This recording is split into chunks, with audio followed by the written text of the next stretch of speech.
semuanya, perkenalkan nama saya Nikada Dwi Padmayani dari program studi administrasi rumah sakit dengan NIM 241011011. Di sini saya akan mempresentasikan makalah tentang budaya dan lingkungan organisasi. Di sini saya akan menjelaskan dua topik. Yang pertama ada faktor internal organisasi dan yang kedua ada faktor eksternal organisasi.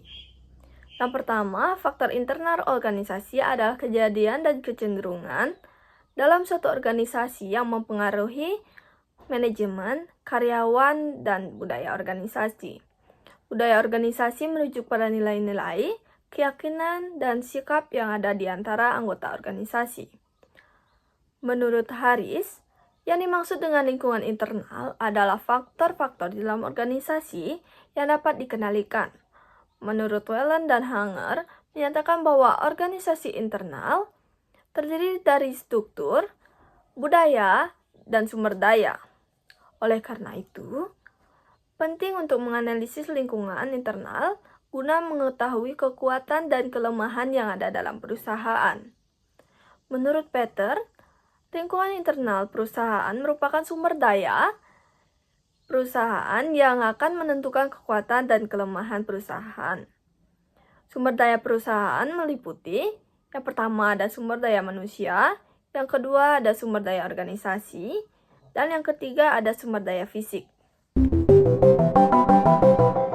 Yang kedua ada bagian-bagian lingkungan internal. Yang pertama ada struktur organisasi. Struktur organisasi rumah sakit mengacu pada cara rumah sakit diatur, baik dalam bentuk hierarki, pembagian tugas, maupun komunikasi di antara unit-unit yang ada. Struktur ini menentukan siapa yang bertanggung jawab atas masing-masing fungsi, bagaimana keputusan yang diambil. Yang kedua ada sumber daya manusia. Sumber daya manusia merupakan salah satu faktor paling penting dalam lingkungan internal rumah sakit. Kualitas pelayanan yang diberikan kepada pasien sangat bergantung pada keterampilan, pengetahuan, dan sikap tenaga medis, serta tenaga pendukung lainnya. Yang ketiga ada budaya organisasi. Budaya organisasi rumah sakit mengacu pada nilai-nilai, norma, dan pola perilaku yang berkembang dalam lingkungan kerja di rumah sakit. Budaya ini mempengaruhi cara staf berinteraksi satu sama lain, bagaimana mereka memberikan pelayanan kepada pasien, dan bagaimana mereka menghadapi tantangan sehari-hari. Yang keempat ada proses kebijakan internal. Proses kebijakan internal mencakup serangkaian antara proses dan prosedur yang diterapkan oleh manajemen rumah sakit untuk mengatur operasional dan tata kelola rumah sakit. Kebijakan ini mencakup segala hal, mulai dari prosedur administrasi, etika profesional, protokol medis, hingga standar keselamatan pasien. Kebijakan internal yang jelas dan efektif dapat memastikan bahwa setiap tindakan yang dilakukan sesuai dengan reputasi yang ada dan mendukung tercapaian tujuan rumah sakit. Yang ketiga ada contoh lingkungan internal. Contoh lingkungan internal, yang pertama ada sumber daya manusia. Keterampilan dokter spesialis bedah yang rendah dapat membatasi layanan bedah. Yang kedua ada manajemen. Sistem administrasi yang tidak efisien menyebabkan antara pasien yang panjang. Yang ketiga ada fasilitas.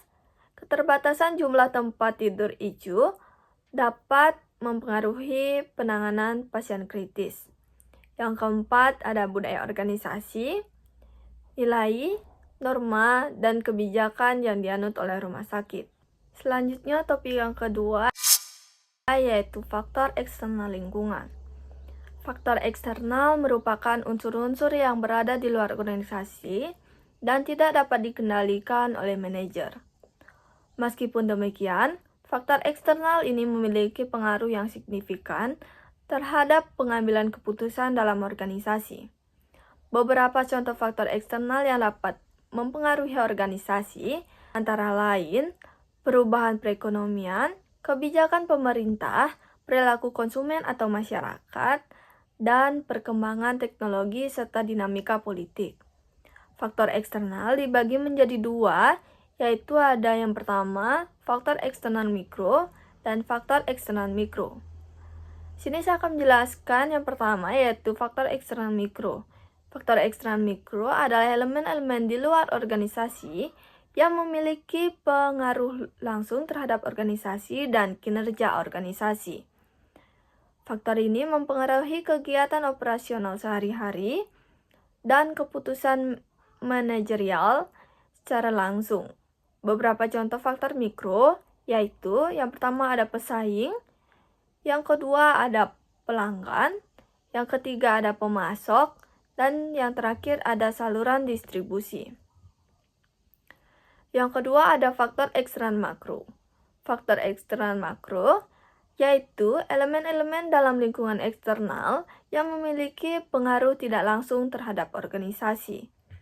Faktor makro merupakan strategi dan keputusan jangka panjang organisasi yang meliputi yang pertama ada faktor ekonomi, yang kedua ada faktor politik dan hukum, yang ketiga ada faktor sosial dan budaya, dan yang keempat ada faktor teknologi. Yang kedua ada contoh lingkungan eksternal. Contoh lingkungan eksternal, yang pertama ada regulasi. Perubahan regulasi pemerintah tentang standar mutu rumah sakit dapat memaksa rumah sakit untuk meningkatkan kualitas layanan. Dan yang kedua ada pesaing. Munculnya rumah sakit baru di daerah yang dapat mempengaruhi jumlah pasien dan pangsa pasar. Yang ketiga ada ekonomi.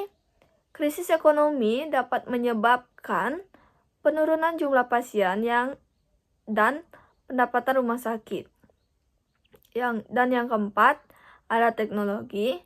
Kemajuan teknologi medis seperti operasi robotik dapat meningkatkan kualitas layanan dan menarik pasien. Selanjutnya ada hubungan dari lingkungan organisasi internal dan eksternal dalam organisasi. Yang pertama ada hubungan lingkungan internal. Yang pertama, kualitas sumber daya manusia dan teknologi yang baik meningkatkan kepuasan pasien dan efektivitas operasional. Yang kedua ada budaya organisasi yang positif menciptakan lingkungan kerja yang kondusif. Yang ketiga, manajemen yang efisien mencegah hambatan operasional dan meningkatkan produktivitas. Dan yang kedua ada hubungan lingkungan eksternal. Yang pertama ada perubahan regulasi pemerintah dapat memaksa rumah sakit menyesuaikan kebijakan internal. Yang kedua ada persaingan dengan rumah sakit lain mendorong rumah sakit dan peningkatan kualitas layanan. Yang ketiga ada kondisi ekonomi mempengaruhi daya beli pasien dan pendapatan rumah sakit. Dan yang keempat ada perkembangan teknologi mengharuskan rumah sakit beradaptasi agar tetap kompetitif. Selanjutnya ada kesimpulan. Lingkungan organisasi baik internal maupun eksternal memiliki peran penting dalam menentukan keberhasilan operasional rumah sakit. Lingkungan internal mencakup struktur organisasi, sumber daya manusia, budaya kerja, dan kebijakan internal yang secara langsung mempengaruhi efektivitas, efisien, dan kualitas pelayanan.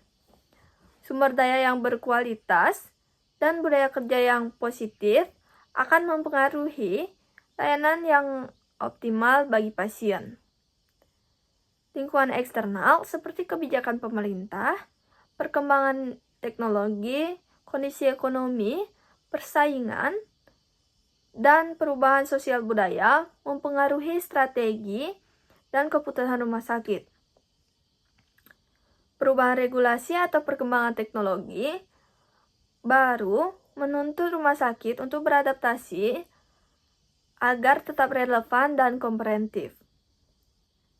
Oleh karena itu, sinergi yang baik antara kemampuan internal dan eksternal terdapat faktor yang sangat diperlukan untuk menjaga stabilitas dan pertumbuhan rumah sakit. Sekian presentasi dari saya. Terima kasih. Bye-bye.